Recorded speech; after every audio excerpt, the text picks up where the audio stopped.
Selamat siang, Assalamualaikum warahmatullahi wabarakatuh. Kembali lagi di acara tercinta kita, Dopokan Putri Domas, seputar materi dan informasi dokter dan orang-orang mumpuni di RSUD Banyumas. Bersama saya Imas Rusolehah yang akan menemani sahabat sehat dalam waktu ke depan untuk membahas materi pada hari ini. Materi pada hari ini yaitu berkembangnya remaja generasi Z atau Gen Z. Tentunya bersama dengan narasumber hebat kita yaitu Dr. Desi Yuliati, spesialis anak. Beliau lahir di Jakarta tahun 1973 dan beliau mulai bergabung di RSUD Banyumas sejak tahun 2017. Langsung saja kita sapa narasumber hebat kita, Dr. Desi Yuliati. Selamat siang, dokter. Selamat siang juga, Mbak Ima.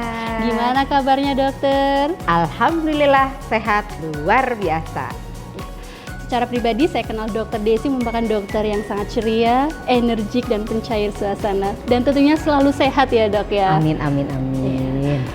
Dokter, pada kesempatan kali ini kita akan membahas yaitu terkait berkembangnya remaja generasi Z atau Gen Z ya, Dok. Ini merupakan materi yang cukup familiar didengar ya, Dok, terkait Gen Z ya. Banyak sekali generasi di sini, yaitu ada generasi milenial, generasi Z, generasi Y gitu.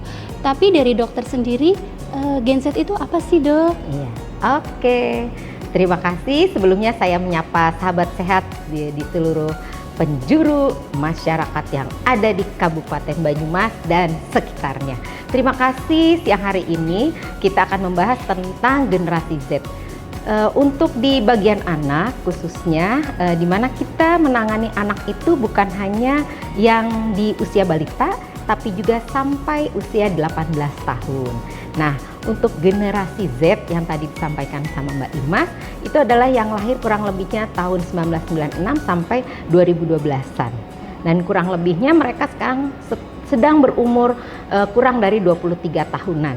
Nah, kita tahu bahwa generasi Z itu adalah generasi remaja yang peka sekali dengan IT, teknologi, internet. Tapi apa yang terjadi di mana kehidupannya banyaknya dumai alias dunia maya. Betul. Iya, akhirnya apa? Untuk bersosialisasinya juga kurang.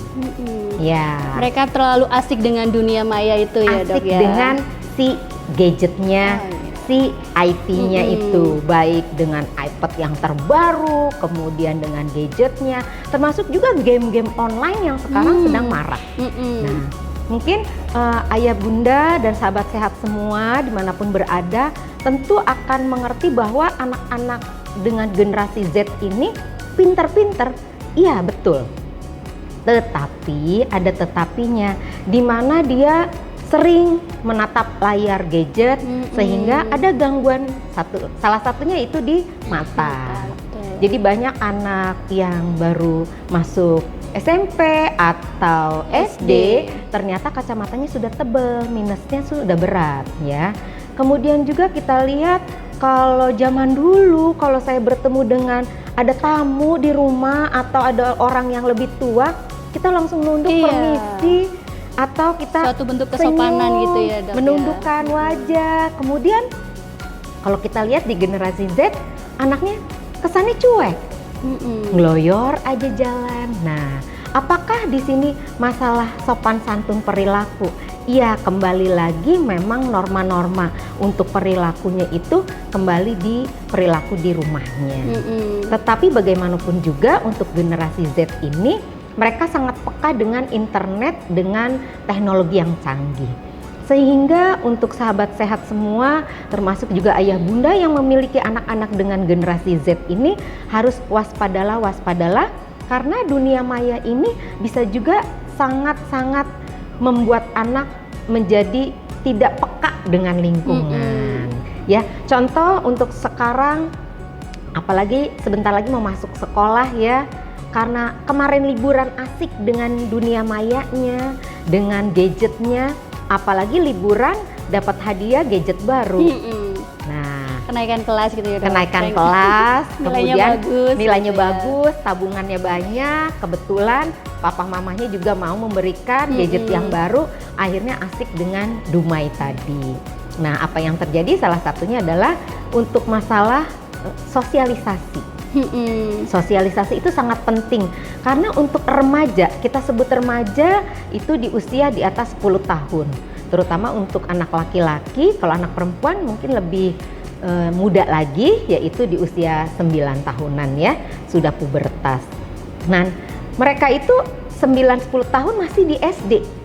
Iya, betul. Sudah mulai seneng lihat atau ada laki-laki Lawan atau jenis perempuan gitu lawan ya, jenis Dok. yang menarik, yang cantik, yang ganteng, atau juga aktor idola. Oh, Nah, iya. zaman sekarang gitu loh, siapa sih yang nggak suka nonton Fans drakor? gitu ya, Nah, Dok. itu dia.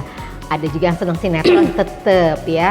Nah, kita bisa lihat bahwa apa yang dia lihat adalah aktor sinetronnya, bukan dunia nyatanya. Jadi kalau ada aktor nyuwun sewunya nih Mbak Imas yang memang ternyata bunuh diri, banyak generasi Gen Z yang meniru. Nah, ini yang kita harus hati-hati. Termasuk juga sahabat sehat, orang tua dimanapun berada, bahwa tetap harus mendampingi remaja Gen Z itu. Dan juga kita harus tahu bahwa dengan adanya generasi gadget yang makin canggih, yang istilahnya kita mau beli apapun tinggal tutul, itu barangnya datang. Sebenarnya sangat melek dengan teknologi gitu Melek ya, Dok, dengan ya. teknologi, tapi anak tidak pernah masuk atau mampir ke warung untuk ibu saya mau beli. Nah, itu kan interaksi. Sekarang tinggal nutul, semua aplikasi bisa beli, barangnya datang. Berarti suka-suka yang instan gitu ya, Dok ya. Nah, mereka lebih senang yang instan dan akhirnya cenderung tidak sabaran atau malah kebalikannya, lelet alias loadingnya lama. Jadi suka gregetan kalau pagi-pagi, mungkin ibu-ibu ya, ayah, bunda, sahabat sehat mungkin pada dengar teriakan, nah ayo berangkat sekolah nih. Bentar lagi nih yang mau masuk sekolah siap-siap mendengarkan nyanyian di pagi hari. Iya, karena membangunkan anaknya susah. Begitu dia senang sama game kesayangannya, bisa begadang. Lupa waktu ya, Dok ya. Lupa waktu. Bangunnya telat sehingga harus dioprak-oprak untuk bangun paginya. Kemudian juga untuk pelajarannya. Nah, pelajarannya juga bisa jadi terhambat atau mundur. Karena sekarang dengan kurikulum yang terbaru juga tidak mewajibkan untuk PR. Oh iya, betul. Sehingga betul. anak yang mau aktif, remaja yang mau aktif, dia mencari ilmu. Tapi kalau yang santai, akhirnya bisa tertinggal dengan zaman. Oh iya.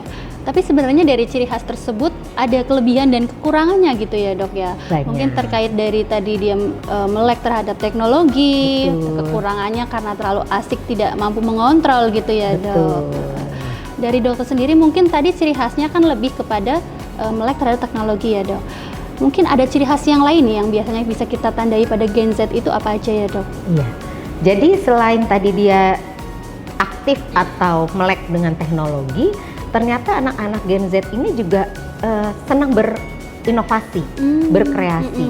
Termasuk juga Mungkin banyak dengan ide-idenya gitu ide-ide ya, yang Dok. terbaru, tetapi harus kita imbangi juga jangan sampai melanggar norma-norma di masyarakat. Termasuk juga seperti pergaulan laki-laki dan perempuan, kemudian juga apakah melanggar norma agama atau tidak, itu juga harus kita waspadai. Sehingga tetap saya mengingatkan untuk sahabat sehat semua untuk mengkontrol, melihat apakah tayangan atau tontonan yang generasi Z itu nikmati atau sedang senangi itu apakah berguna, bermanfaat, atau tidak merusak perilaku mereka. Karena terus terang baik di game maupun juga dari tayangan ini sudah dimasuki dengan pornografi maupun juga LGBT. Ya, itu Jadi sedang marak ya, Dok. kita ya, harus terkait itu hati-hati, ya. terutama untuk hal-hal yang berbau porno, di mana akan merusak bagian dari otak kita yang membuat anak nanti akan ketagihan.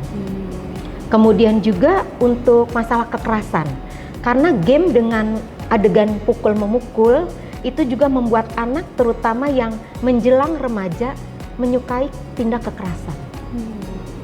baik itu dia secara usil kepada temannya. Mungkin sekarang banyak yang melihat ada TikTok di mana ada 3 orang yang beriringan, kemudian melompat, kemudian kakinya disandung sehingga dia jatuh ke belakang. Ini berakibat fatal. Kalau dulu kursinya ditarik sehingga dia jatuh telentang ke belakang mengenai tulang belakang maupun tulang tengkorak. Ini juga sangat berbahaya. Nah, hal-hal tersebut yang menjadi viral, menjadi kelihatannya asik untuk diikuti, untuk games tersebut ditiru atau joget-jogetnya mudah ditiru, bisa jadi ternyata bisa berakibat fatal. Termasuk juga seperti tadi menarik kursi yang tiba-tiba dia mau duduk atau dia melompat kemudian pas dia kaki turun ke bawah justru di sliding, disengkat, kemudian akhirnya dia terjatuh. Ini juga fatal, berakibat fatal. Karena apa? Bisa berakibat lumpuhnya daerah saraf-saraf tulang belakang. Dan karena traumatik tersebut ya dok. Karena trauma. Dan hal ini remaja itu menganggapnya lucu-lucuan, seru-seruan. Padahal akibatnya bisa juga menyebabkan kematian. Oh iya, memang banyak kayak kasus kejadian terkait ulang tahun terus dikerjain gitu ya dok. Pada Gen Z masih SMA terus dicemplungin ke kali atau ke kolam ternyata malah tenggelam gitu. Nah seperti itu. Ada juga yang menyiram dengan tepung atau dengan telur busuk yang berakibat kornea matanya itu rusak dan menyebabkan kebutaan. Jadi banyak memang di acara dunia maya yang mereka kepengen meniru ternyata tidak sesuai atau bisa berakibat merusak kesehatan seperti itu. Kemudian tadi kalau inovasi maupun untuk gapteknya, kalau kita mungkin kalau generasi yang lalu bilangnya generasi boomer atau generasi jadul zaman dulu, ya memang kalau untuk nutul-nutul handphone yang terbaru aja kegedean jempol. Nah, kalau anak sekarang udah cepet, ya. Cuman saking mereka cepatnya dengan teknologi atau informasi yang ada di Eropa, yang ada di Amerika, bisa jadi mereka merasa, oh, kok lebih enak, lebih gampang diikuti. Contohnya ya, kita bisa tahu bahwa artis di mana dia sebagai YouTuber, dia sebagai influencer, uangnya langsung banyak. Padahal remaja Gen Z belum tahu prosesnya. Betul, ya. Kenapa dia menjadi terkenal? Karena begitu menjadi seorang YouTuber, tidak satu tayangan kemudian dia langsung dapat uang banyak. Perlu proses yang membutuhkan pengikut atau follower yang semakin banyak. Nah, itu yang harusnya remaja atau generasi Z itu mempelajarinya, bahwa segala sesuatu itu tidak kita dapati dengan instan, tapi dengan proses. Seperti itu Mbak Imas. Demikian juga untuk hal-hal yang sebenarnya bisa kita cermati, jangan sampai kita telan mentah-mentah, seperti ada goyang-goyangan atau acara joget-joget yang ternyata di pinggir pantai, kemudian berbusana yang tidak pantas, tidak sopan, kemudian dibawa di ajang sekolahan. Nah, ini kan sebenarnya bukan budaya kita sebagai budaya timur. Jadi tetap harus memilah-milah apakah acara itu atau tontonan itu layak untuk kita dengan budaya Indonesia, yang khususnya kita juga beragama mayoritas Muslim, punya tuntunan agama, dan kita juga harus tahu bahwa kalau kita berinteraksi dengan orang banyak, itu jangan lupa ada peraturan yang bukan hanya mengenai diri kita, tapi juga mengenai orang lain. Jadi jangan sampai kita bersenang-senang, tapi kita merugikan masyarakat luas, seperti itu. Terkait tadi ya Tok, yang ciri khasnya itu terkait inspiratif, banyak sekali motivasi, banyak sekali ide-ide yang dituangkan. Pada perkembangan zaman itu sekarang ada yang namanya itu perlombaan kayak game online itu loh Dok. Kadang kan suka ada itu ya. Sebenarnya itu juga merupakan talenta gitu ya dok, talenta yang dimaksudkan dari teknologi, di mana pada Gen Z ini mereka jago tentang game online-nya. Lalu ada perlombaan, ada olimpiade, dan mereka terjun ke perlombaan tersebut, dan itu juga merupakan talenta sebenarnya dok ya. Tapi ada kelemahannya juga mungkin ya dok di sisi lain gitu. Nah, dari perkembangan ini, Gen Z ini yang bisa ayah bunda atau orang tua di rumah untuk mengantisipasinya, bahwa tidak semua kekurangan itu bisa jadi kekurangan. Bisa jadi kekurangan itu menjadi sebuah kelebihan. Contohnya kayak tadi, terlalu asik dengan gamenya, tapi bisa juga menjadi talenta untuk diturunkan kepada lomba gitu dok. Iya. Jadi memang orang tua jangan cuma melihat kelemahan atau sisi jelek anak, tapi lihatlah kelebihan. Dimana kalau anaknya memang, kalau anak laki-laki itu memang untuk otak kanan, dia akan berkembangnya nanti setelah masuk ke usia SMA. Sehingga kalau anak perempuan, remaja perempuan itu sudah imbang dari mulai dia masuk SD. Sehingga nanti kematangan berpikirnya pun berbeda. Kalau anak laki-laki lebih senang yang berkompetitif. Contohnya tadi game, termasuk game online yang bisa memang menghasilkan uang kejuaraan, tapi juga harus dilihat bahwa kemampuan untuk menghasilkan uangnya itu tidak melupakan tugas fungsinya sebagai seorang anak, seorang pelajar. Harusnya seperti itu. Dan juga orang tua selaku yang ada di rumah, baik itu yang orang tuanya tidak ada di rumah, sedang kerja di luar negeri atau di luar kota, harusnya tetap memiliki wali yang mendampingi anak-anak di rumah. Sehingga mengetahui kalau games itu atau tontonan itu layak untuk mereka tonton. Karena bagaimanapun juga, anak-anak remaja khususnya adalah suka untuk meniru hal-hal yang mereka menurut mereka itu seru, lucu, apik, atau mudah viral. Jadi mereka tidak mau ketinggalan zaman, tidak mau ketinggalan tren mode. Jadi apapun kalau bisa diikuti. Nah, jadi selaku orang tua harus hati-hati, apalagi kalau memang benar anaknya memiliki kemampuan tadi untuk berkompetisi, main game, tetapi berikanlah wadah yang baik. Jadi harus tahu jamnya, jangan sampai melanggar waktu tidur. Sehingga kalau anak yang sering begadang akan terjadi apa? Kekurangan tidur menyebabkan anak lemah, letih, lesu, dan akhirnya mudah marah. Kalau anak mudah marah, maka dia di sekolah juga akan bermasalah dengan teman-temannya, dengan pergaulannya. Begitu juga dengan tabiat dia membentak orang tua atau temannya. Dan hal ini akan tidak berdampak bagus kepada anak tersebut karena akan dicap sebagai anak pemarah. Begitu. Kemudian juga bisa kebalikannya kalau dia terlalu asik di dalam rumah untuk bermain gadget sehingga dia antisosial. Sedangkan untuk dia bersekolah pasti dia butuh sosialisasi, butuh interaksi dengan orang lain.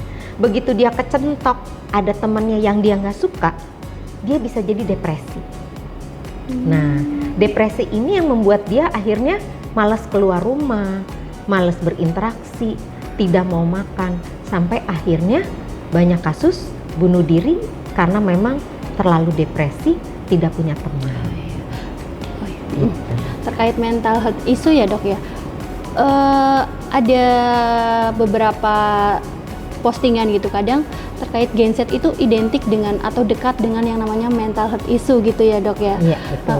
Jadi mungkin salah satunya karena dari ciri khasnya itu ya dok. Jadi mereka lebih ibaratnya lebih gampang terkena mental health issue itu ya dok. Iya, karena begitu dia ada tontonan yang dia suka, kemudian menampilkan tindak kekerasan, menampilkan tindakan yang tidak senonoh, dia serasa kepingin meniru. Atau justru misal anak remaja lagi senang dengan idolanya, kemudian istilahnya yayang-yayangan, mulai senang-senang, Uber gitu ya, Uber, iya. Ternyata bukan pada orang yang tepat, cuma untuk orang yang memanfaatkan dia. Akhirnya putus cinta, maka patah hati, depresi, akhirnya berlanjut bunuh diri. Nah, hal-hal yang demikian itu menurut kita klise ya dari zaman dahulu kala. Tetapi anak Gen Z itu tidak ditampakkan.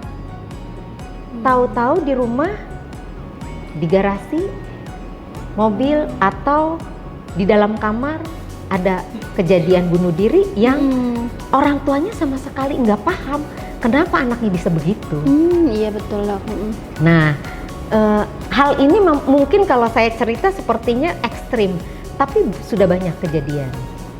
Jadi kita harus waspadalah untuk mental issue ini, bukan sekedar dia meniru gaya rambut, gaya baju, kemudian juga cara berjalan, kemudian juga jajanan-jajanan, makanan yang Korea, yang ala-ala Amerika, atau yang seafood yang mudah didapatkan, yang instan. Tetapi juga bukan makanan instan saja, junk food saja, tapi ternyata juga masalah style life, jadi pola hidupnya. Senang begadang, kemudian mencontoh negara luar yang ada musim dinginnya, yaitu minuman keras atau soju. Nah, itu yang di Korea. Kalau di sini dari mulai dulu yang mencoba merokok itu untuk menghangatkan tubuh, akhirnya berganti vape. Oh ya. Nah, itu juga kecenderungan untuk ke arah narkobanya lebih mudah. Pada orang-orang yang mengenal rokok lebih dini, apalagi kecenderungan untuk ketagihan nikotin, itu bisa disusupi untuk mudahnya terkena narkoba. Nah, ini sudah ada penelitiannya. Jadi ayah bunda jangan sampai kecolongan. Kalau anak sering di kamar, berdiam diri, kok anteng, nggak keluar-keluar rumah. Wah, seneng nih anak saya di rumah terus, anak rumahan. Ternyata matanya merah, kemudian berhari-hari nggak keluar kamar. Ini hati-hati, waspadalah. Karena bisa jadi euforianya dia, rasa gembiranya dia itu karena ada zat-zat psikotropika atau narkoba. Begitu. Mungkin terkait itu tadi ya dok, penggunaan zat adiktif atau narkoba itu biasanya bisa ditandai apa sih dok pada remaja? Apakah sama dengan pada dewasa tanda-tandanya gitu bahwa Gen Z ini sedang mengkonsumsi zat adiktif tersebut dok? Ya. Sama nggak dok? Sebenarnya cirinya hampir sama, cuman kalau untuk di remaja itu sendiri karena rasa keingintahuannya dia berawal itu sebenarnya coba-coba. Jadi memang slogan dari Kepolisian RI menyatakan bahwa jangan coba-coba narkoba, bisa berbahaya. Jadi jangan dicoba dulu. Nah, prinsip jangan dicobanya itu akan kebablasan. Kalau bercoba untuk berprestasi baik di akademis maupun dalam bidang olahraga itu penting. Tapi mencoba hal baru dalam arti zat-zat psikotropika atau tadi mulai dengan berawal merokok, nge-vape karena lihatnya kelihatan keren. Nah, ini bisa berakhir ketagihan dan mudah disusupi atau dimasuki dengan orang-orang yang tidak bertanggung jawab untuk mengedarkan narkoba. Dan kita tahu bahwa narkoba itu membuat dia merasa fresh, nggak merasa letih. Kalau orang yang memang banyak kerjaannya atau lagi banyak PR-nya, banyak tugasnya, dia seneng karena dia bisa mengerjakan dengan stamina tinggi. Sesudah zat narkobanya turun, maka rasa lemes, badan seperti sakit-sakit, mata merah, kemudian moodnya swing, naik turun, ngamuk. Nah, ini pengaruhnya ke seluruh tubuh, terutama dari otak kita, pemikiran kita. Makanya hati-hati bahwa kalau sudah terjerat narkoba, si anak remaja ini bisa melakukan macam-macam. Terutama apa? Berbohong. Yaitu berbohong kepada orang tuanya, berbohong kemudian dia akan merambah ke mencuri harta benda orang tuanya, sampai dia melakukan perbuatan asusila atau kriminal. Jadi tahapannya bukan hanya sekedar mencoba, tadi akan berlanjut panjang yang nauzubillah min zaliknya berbuntut menjadi seorang kriminal. Ya, masa depan anak bangsa itu utama karena dari remaja, dari anak-anak sedini mungkin kita bisa membina, membentuk sedemikian sebagus-bagusnya menghasilkan generasi yang masa akan datang menjadi lebih baik. Generasi emas gitu ya. Nah, itu untuk ayah bunda, berarti PR untuk ayah bunda yang mempunyai anak yang sedang pada generasi Z harus benar-benar waspada, harus benar-benar dipantau supaya kedepannya memiliki masa depan yang bagus ya. Dan jangan lupa juga bahwa kita dalam rangka Hari Anak Indonesia nanti tanggal 23 Juli bahwa anak itu adalah bukan cuma yang balita tadi saya sebutkan, dari 0 sampai 18 tahun itu masih dalam kategori anak, di mana dari tingkat PAUD, SD, SMP, SMA atau menjelang ke perguruan tinggi itu masih disebut dengan anak dan merupakan generasi penerus bangsa. Sehingga kita yang terutama saya selaku dokter anak berkecimpung dengan mereka, terutama generasi Z yaitu remaja, itu memang harus benar-benar kita cermati, benar-benar harus kita ayomi. Jangan sampai mereka pinter, mereka teknologinya canggih, inovasinya keren, anaknya aktif, tetapi tidak ada yang mengarahkan. Nah, jadi untuk sahabat sehat semuanya, orang tua dimanapun berada, anak kita semua sangat berharga masa depannya, terutama juga untuk lingkungannya. Jangan cerewet-cerewet hanya untuk satu kali. Kalau bisa kita berdiskusi. Kenapa? Dengan siapa anak kita bergaul, dengan siapa anak kita berteman, itu menentukan masa depan anak kita di kemudian hari. Berarti lingkungan juga mempengaruhi. Ada gitu pepatah ya, mengatakan kalau kita berteman dengan tukang sampah akan baunya bau sampah. Tapi kalau kita berteman dengan si tukang penjual minyak wangi, maka kita akan tercium bau wangi. Seperti itu Mbak Ima. Betul sekali ya dok ya. Tapi terkait tadi dengan lingkungan ya dok, berarti sebenarnya tidak hanya PR untuk ayah bundanya saja ya dok, terkait lingkungannya mungkin dari mbahnya atau kakek nenek atau pamannya atau budenya atau bahkan kakaknya sendiri yang sudah bukan Gen Z juga sebenarnya ikut andil ya dok untuk memonitor Gen Z ini gitu ya dok ya. Betul sekali. Kalau kita di rumah pastinya punya kakak, punya adik, punya kakek nenek maupun rewang. Nah, itu juga penting.